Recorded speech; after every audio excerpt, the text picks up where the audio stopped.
All right. So I'm Matt Mundell. I'm from Marshall University. The thing said that 2 people would be here, but my boss copped out on me because that's what bosses do, right? So I'm here alone, but we're from Marshall University, the Computer and Information Technology major. So that's one of our majors at Marshall. Let me go ahead and Marshall has 3 different programs and departments for technology, if you're interested in technology at all. So computer and information technology, that's us. So we're the best, obviously. Right? Computer science, that's the classic name that every technology program is, so everyone thinks that they're the place to go. They're not. We're the place to go. And then also management information systems, if you're more interested in business and learning how to program and get involved in like handling a database for a business or in whatever you want to do there. So I'm from the CIT program, so that's what we'll talk about here.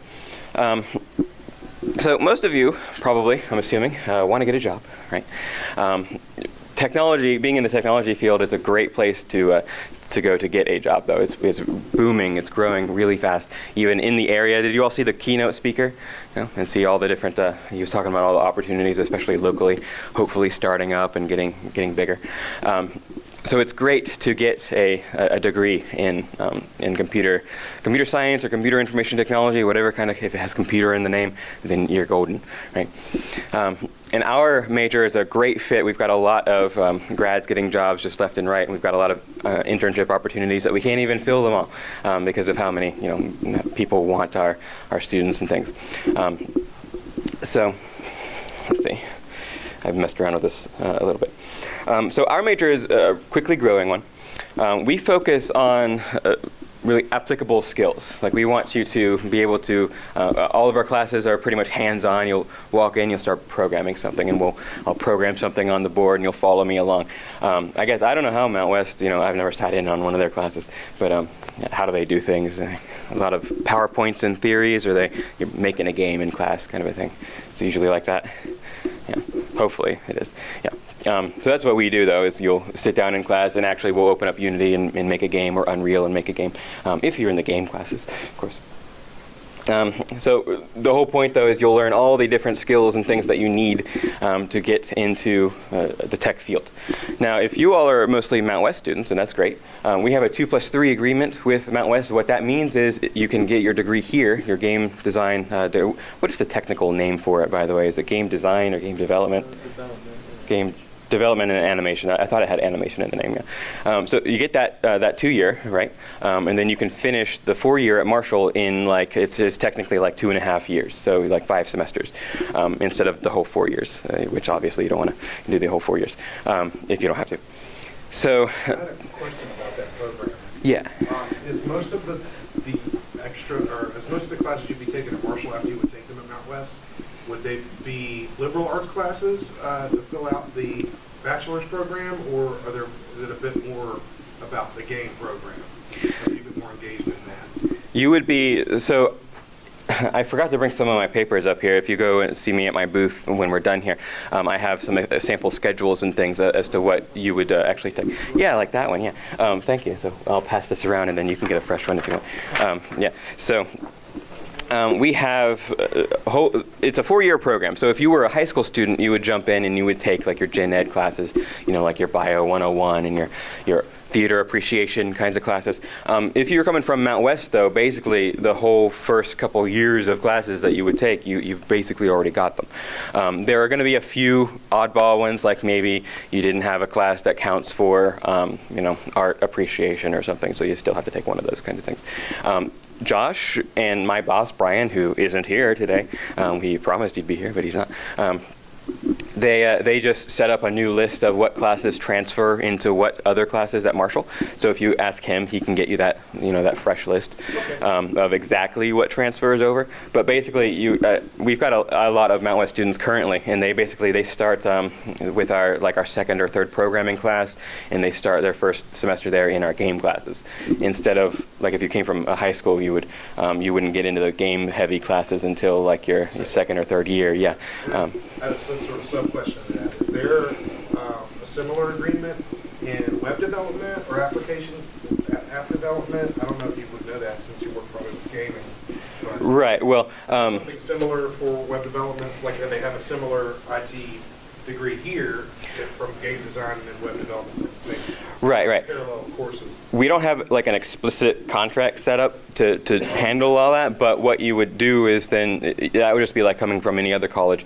You would probably have a lot of classes that already transfer over, and so you would just go through the 2+3 agreement. Basically, it's already done that for you, so if you're from Mountwest, you can just automatically jump in, but you would talk to like our recruiting office and be like, hey, I've already got a 2-year in web design or whatever, and so or my boss who does all the web classes, he would be like, oh yeah, you can already jump into Web 2 or Web 3 or something like that. But yeah, I'm sure if you already had that experience, we have all sorts of students who come in and they have classes transfer in, so that's no problem at all. Yeah. But yeah, great questions there. Okay, so got a lot of slides here about market and stuff. Just all the different kinds of things you can get into with this program. One thing I'll say about our program, so at Mountwest, the program is game design and animation, right, or game development and animation. Ours is, what you would have on your diploma is CIT, is Computer and Information Technology. So it's broad, right? So like our keynote speaker was saying, a lot of people, if you don't want to move to San Francisco and pay the really high rent, right, you might end up, if you're lucky, you can start with like your own studio if you've got a game idea that's awesome right out of the gate, or you can get a local job with a studio like Lasso Games. Everyone knows Lasso Games. They have a booth down there. They like half of Lasso Games is our grads now. Like we love it. But if you don't get into a studio straight away, or you don't want to move, right? You want to stick around with your family and everything, which I think you should. That's a good thing. Then with the CIT program, you don't have just game design on your diploma, right? You have CIT. So you can go into basically, if you want to get a web programming job, you'll have some experience with that. You can jump right into that. We have a lot at Core 10. That's a big company in Huntington now. They're hiring like our 5th or 6th programmer out of our program. And I've got several of those who are from my game programs. They got a job there, and they're working on a game in their spare time, or they're going to start their own studio in their spare time, like our keynote was saying. Right? So that's totally an option when you have the CIT major instead of just a specific game design, which kind of, it doesn't lock you into one thing, but it's a little more strict as to what you can end up with. Right? Some example places where our grads have gotten jobs, though, other than just locally. We've got several in government positions. We've got some in big name companies like HP or Yahoo, Geico. Some of those are from years and years ago. Some newer ones, we've got had a student intern at Firaxis last year. Had one got an offer for Human Head Studios. Anyone know them? They make or they contributed to like BioShock and Rune and all sorts of different game companies. He didn't take that job though with a studio that offered him a job. Right? Wouldn't you take your job if a studio offered you one? Once you're really good, then you'll start to get job offers from everywhere, and you can be like, the first time you get to turn down a job offer because you've already got something better, you'll feel really good, right? He is actually, instead of going there, he's working for the Air Force, an Air Force contractor making missile simulations, because that's what you end up doing if you are in game design. You can make simulations for the military even, right? So we get our grads going everywhere. And we also, a lot of our students end up going on to higher education, grad schools, or doctorate degrees, like at, let's see, plenty at Marshall, also at WVU and other schools. Video game design at RIT, that's me. I put that there. Yeah. So I was actually a student at Marshall, so I could tell you all about being a student at Marshall too. And then I got into grad school, the video game design program there. Came back, they needed a professor, and now I'm a professor at Marshall. Right, so that's my whole life, right, in a nutshell. But yeah, so our grads can go on to grad schools, end up being faculty, whatever you want to do. You'll get a lot of good experience so that you can do any of those things. You have a lot of options. Right. Okay, so what our program is, though, like I said, if you were a high schooler, you would start off taking your first couple years would be kind of gen ed classes, and you would take, in our program, programming, like intro programming, learning C++, C#, things like that, intro web design, things like that. And then you pick an area of emphasis, and we've got 3 of those. So the one you all are probably interested in at the Game Dev Expo is our game design emphasis. I teach most of those classes. We also have web design and a mobile and application, web and mobile application development emphasis, and the third one is software application development emphasis. So if you're interested in those, I have the forms for those downstairs too. But as Mountwest students, you would basically jump in straight into some of the emphasis classes, and you would take some of the game dev classes straight away. So that's everything I just said right there. Yeah. The other two, just to mention them real quick, if you were interested, some students take more than one too, so you're feel free to do that. When I was a student there, I took 2 different emphases there. So computer application development, that emphasis focuses more on larger scale projects and developing software in big systems. You'll learn, in all of these programs, you'll learn C++ and C#. That one focuses really heavily on the programming side of things, though. Web application and mobile development, those aren't the classes I teach, but like the other guy who was going to be here teaches a lot of these. So at Mountwest, you all take some intro like web classes, though, right? Or at least one kind of thing, too. So you'll get really advanced classes into that and learn how to make websites that have database backends and all sorts of things. If you're interested in games, though, I'm assuming you are. Even if you take those, they are all transferable skills, though, right? Like games, a lot of times, can be in the browser in a website, or they need websites to advertise and things like that, right? So all these skills transfer, right? But our game simulation development emphasis, that's what you all are probably interested in. It's one of our newer ones. When I was a student, I was actually one of the first. It was like the first time they were doing it. And now I'm a teacher, and it's great. But we focus on all sorts of things. We have 2D game programming classes, 3D game programming classes. Man, I can't talk. We have artificial intelligence classes. We have classes that go over like Maya or Blender, 3D modeling and Photoshop and all sorts of things. We have some really nice labs on campus just for our game design students. Let's see, where's my slide here? And while you're there, you would take, you would also have internship opportunities, and you would do a capstone experience at some point.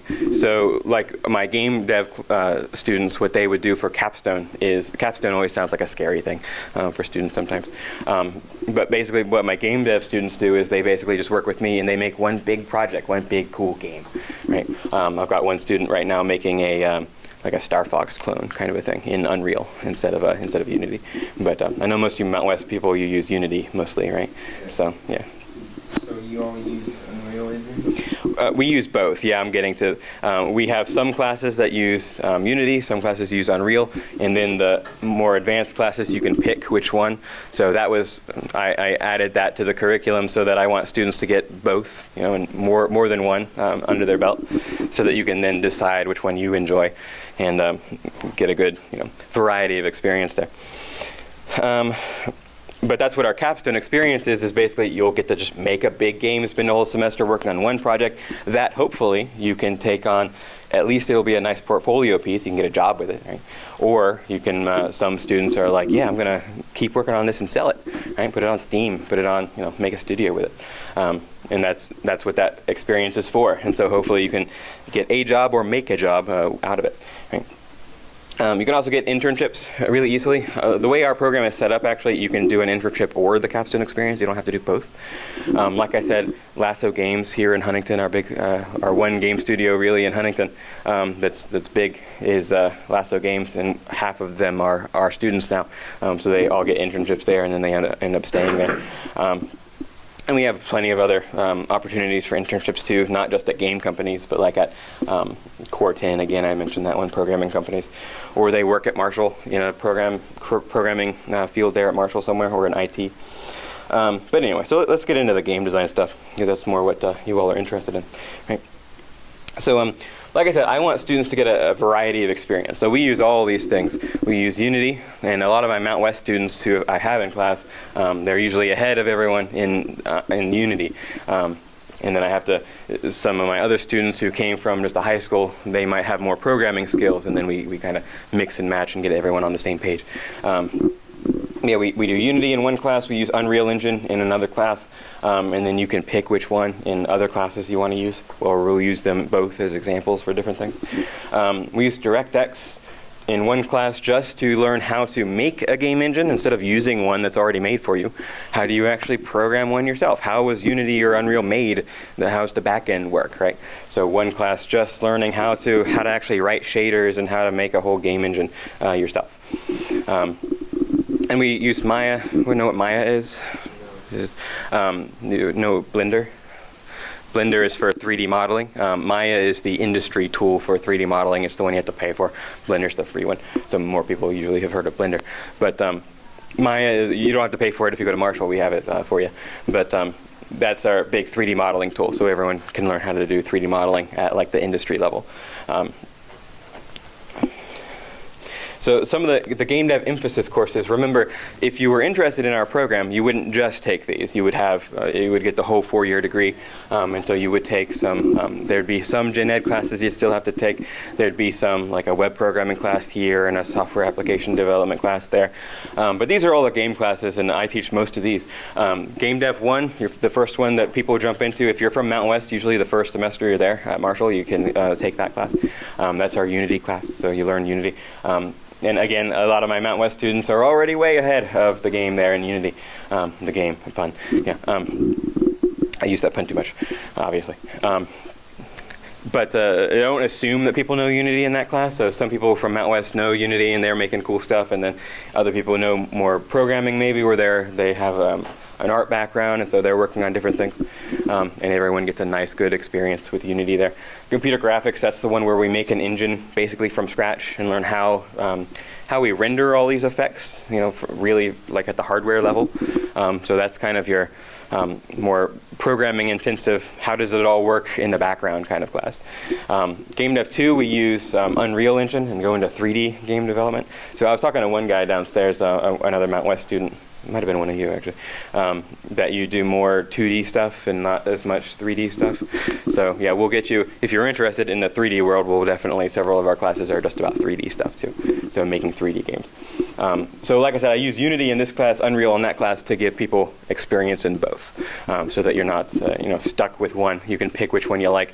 I had a lot of students who were like, we love Unity, we came from Mountwest, and we are just going to stick with Unity. And now they're Unreal fans, and they just love Unreal so much. Any of you know Corey Brown or Michael Payne? They were some of my Mountwest students that I have currently. So I guess they're a couple of years ahead of you now, so you all don't know them anymore. But then we have Game Dev 3 for AI, just artificial intelligence specific class, just to learn about that. 3D modeling I teach, so that's again uses Maya to learn how to make 3D models. I have some examples here too of some of our student work. So all of these students actually, they're here at doing different things. Some of them are with Lasso Games, or some of them are with like doing the other presentation across the hall right now. These are various things that students have made in my 3D modeling class. See, that was by Matt D'Souza. He's with Lasso Games here today. This is Jacob Howell. He asked one of the questions to our keynote speaker this morning. He wanted a Game of Thrones thing, but then he wanted a James Bond too, so he just added it together. This is one of our computer labs and one of my Smart Alecky students who's giving the other presentation right now. I told them to make a room for one of the assignments, and he modeled the room that we were having the class in. So this is actually a really, really nice, perfect, model of what one of our classrooms, our nice classroom is. Except it's a little too cramped, I think. It's not quite that cramped. And he even put, I always forget to record my lectures. I always forget to start the button, to hit the button. And so he put that in his model that I forgot to record. Yeah, so he's fun. That's Tim. He's doing the other presentation. Little blacksmith someone made. He's also at Lasso Games. So you'll learn how to make all of these. That was just one class. They had never used 3D modeling before, and they ended up making these things by the end of the class. And you do a little bit of animation there too, so that you can make like our James Bond there guy. He could walk and he could walk and like stand still and idle, and he could hold a sword, that kind of thing. So learn how to do all of that kind of stuff so that you can put them in your games when you go to make a big nice game for capstone or for another class. Okay. Let's see. So one other thing too. I know I talked to some of you again downstairs. How much like math do you get at Mountwest, or how much math and programming, really, compared to like art, or you're just using Unity straight? We get more. I mean, we don't get tons of programming. We get some programming. We don't get Little program. Okay, not so much math. Yeah. So I ask, like, when we're first doing Unity and stuff, I'm like, how do we make this guy rotate to face the player? And we have to use trigonometry. And everyone's like, oh my gosh, trigonometry. I want to run and hide. Right? All my students are like that. Not just the Mountwest ones. All of them are. Like, even if they're mathematicians, they're just like, we don't want to use trig. Right? But I've always found, though, that when you're learning math or programming, to make a game work, that's a lot more fun than having to do it because you have to do it for like a worksheet or something, right? So I have a lot of students who they don't want to, they're afraid of math, right? Everyone is, but I'm afraid of math, some math. But when you're using it to make your arrow hit an apple in your game, right, or something cool like that, students really can pick up the math a lot better that way. So a lot of our classes, you'll pick up some of that math if you haven't had it before. Although I will say, though, on our curriculum there, did he pass that paper around to someone else? Okay, yeah. So you can all pass that around. I should have brought that here, but everyone's running late here at the Expo, so I didn't bring that. I have plenty for everyone, though, downstairs if you come to my booth down there. Our math requirements, though, for the program, you only have to take like 100 level like applied calculus class. It's not like, it's basically calculus for non-majors kind of a thing. And one other class, if you're a game dev emphasis, you take a third class too, a linear algebra class. So not a ton of math that you're required to take, but you'll learn plenty of it in the classes to make your games work. Let's see. And yeah, you'll have plenty of opportunities to do research. Design what you want. A lot of my assignments are I don't do worksheets and stuff like that.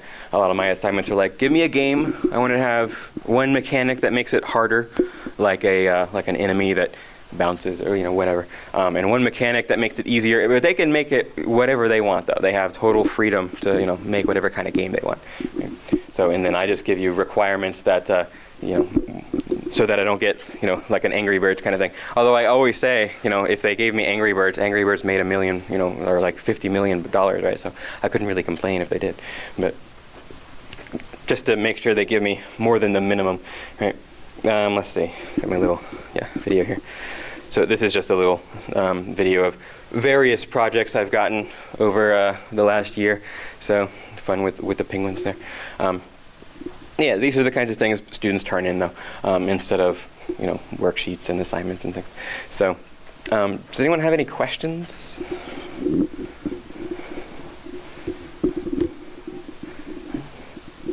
I've got some of these downstairs to play if you want to, but on my laptop, but I don't have that back here. That one's called Jersey. The one before that was called Crystal Hunt. Some of them, I don't think the students don't always name them or don't remember to sometimes.